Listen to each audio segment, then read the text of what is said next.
वजह है जो आपको जानने की जरूरत है। उन्होंने क्यों रिजाइन कर दिया, क्यों उन्होंने एनडीटीवी को छोड़ दिया। जिसको एनडीटीवी उनका जिंदगी को बदल दिया था। क्या क्या था? जिसको एनडीटीवी ने जिंदगी को बदल दिया था। लेकिन दोस्त, उनके जो एनडीटीवी का जो इस्तीफा दे दिया, उसका बहुत बड़ा रहस्य है, बहुत बड़े ऐसा स्टोरी है जो आपको समझना पड़ेगा। तो दोस्त, लेकिन दोस्त, आज मैं हमेशा उनका लाइफ के जर्नी के बारे में आपको बताता हूँ, कि उनके स्ट्रगल के बारे में बताता हूँ, कि उन्होंने अपने जिंदगी को कैसे एक अच्छा इंसान बनाया, कैसे सक्सेसफुल हुए। दोस्त, आज भी इस तरीके से आज भी मैं उनके जर्नी के बारे में आपको बताने, लेकिन लास्ट में आपको बताऊंगा उन्होंने क्यों छोड़ा एनडीटीवी, उसका रहस्य क्या है। एक छोटी सी गांव में उनका जन्म होता, जहाँ बिहार का लोग हमेशा कुछ बड़ा सोचते, और हमेशा बिहार का लोग है ना, कभी भी अपने देश के लिए जान भी गंवाने के लिए तैयार होते हैं दोस्त।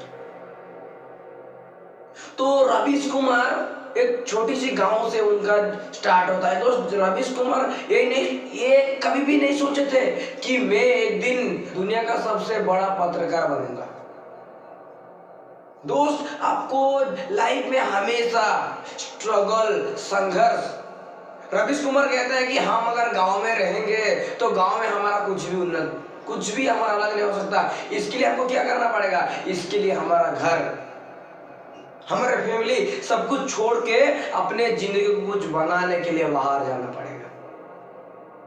और उन्होंने भी आगे अपने घर सबको छोड़ के और अपने जिंदगी को एक कुछ ना कुछ बनाने के लिए, कुछ ना कुछ बनाने के लिए। और जब उन्होंने एनडीटीवी पे आए, आपको पता होगा उस टाइम में ऐसा कोई जो मीडिया के बारे में कोई ऐसा जो रियल लाइफ में हो रहा है ऐसा कोई बताने वाला नहीं था।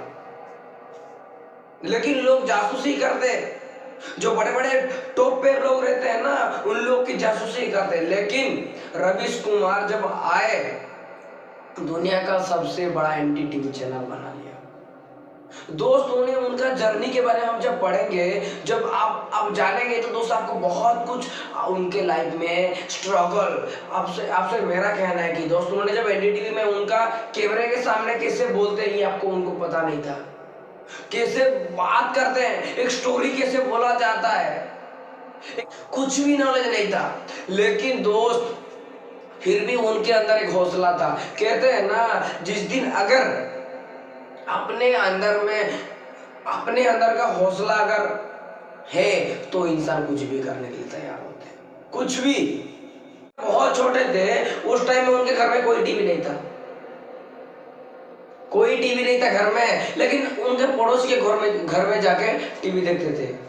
और एक सीरीज वहां पर एक दिन रुक गया था, और एक दिन उसका घर का जो उसका दोस्त के साथ झगड़ा हो गया, और उस टाइम में बहुत टीवी एक ही घर में रहता था, और टीवी देखने के लिए भी वहां से नहीं गए। लेकिन उस दिन से उन्होंने सोचा कि अगर टीवी में आना है तो टीवी छोड़ना पड़ेगा।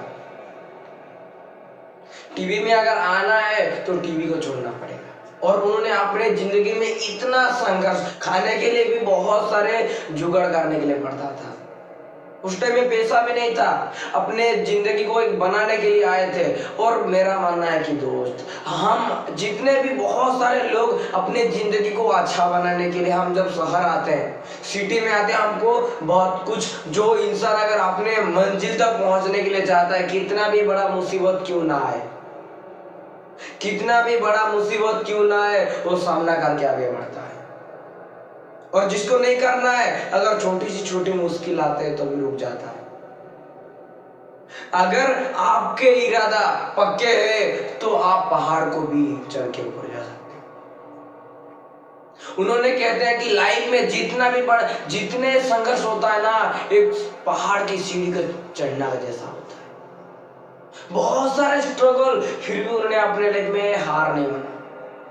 लोग डरते हैं। आज उन्होंने कहते हैं कि एनडीटीवी, आजकल टीवी ऐसा हो गया है कि जो खाली अच्छा बात बोलेंगे, जो रियल लाइफ में हो रहा है ये बात कोई भी नहीं बोलता है। लेकिन रवीश कुमार हिस्ट्री को बदल के रख दिए थे। लेकिन उन्होंने आजकल कैसा हो रहा है, उन्होंने क्यों रिजाइन किया, आपको बताने के लिए चाहूंगा दोस्त। उन्होंने एनडीटीवी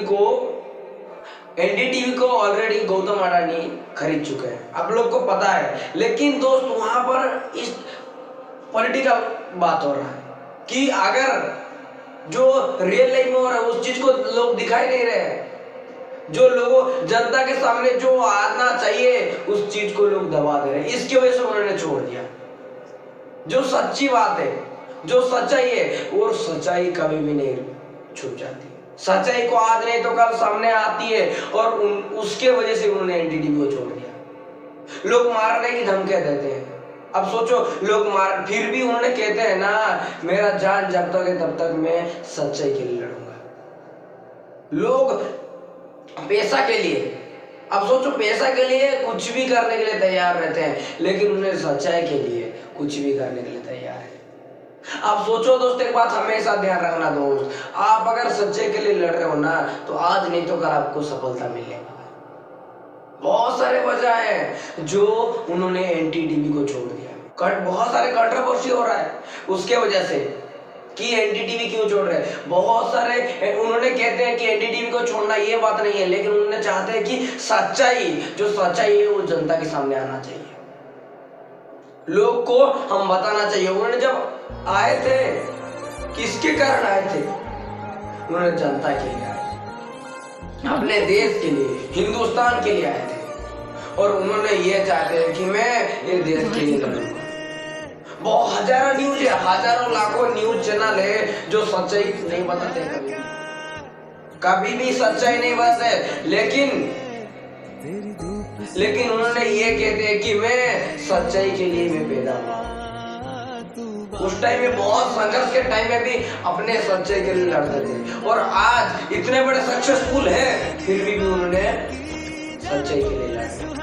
तो दोस्त मेरा मानना है कि आप भी अगर अपने इरादा पक्के हैं कि ऐसा है तो भाई ये चैनल को बंद कर दो, इसकी वजह से ये टीवी को बंद कर दो, उसके वजह से ही उन्होंने छोड़ दिया। जो मनमानी कर रहे हैं, और आज नहीं तो कल सच्चाई बाहर आएगा, जनता के सामने आएगा, आज नहीं तो कल आएगा, उसके वजह से उन्होंने छोड़ दिया। लेकिन दोस्त उन्होंने कहते हैं कि अगर एक चिड़िया को खाना नहीं मिल रहा है, एक पिंजरे पे है, लेकिन अगर उसको बाहर निकाल दिया तो वो आजादी हो जाएंगे, तो आकाश में उड़ेंगे। तो ऐसा ही उनके लाइफ में हुआ। उन्होंने बहुत सारे संघर्ष किया अपने देश के लिए, एक सच्चाई के लिए, एक सच्चाई की ईमानदार इंसान का जैसा, एक भारतीय के नाते उनके ऊपर हम बहुत गर्व है कि उन्होंने सच्चाई के लिए लड़ते हैं। और दोस्त मेरा मानना है कि दोस्त एक बात हमेशा ध्यान रखना, तुम अगर जो भी काम कर रहे हो ना अपने दिल से करो और सच्चाई के लिए करो। कुछ भी काम करो एक लोगों की भला के लिए करो।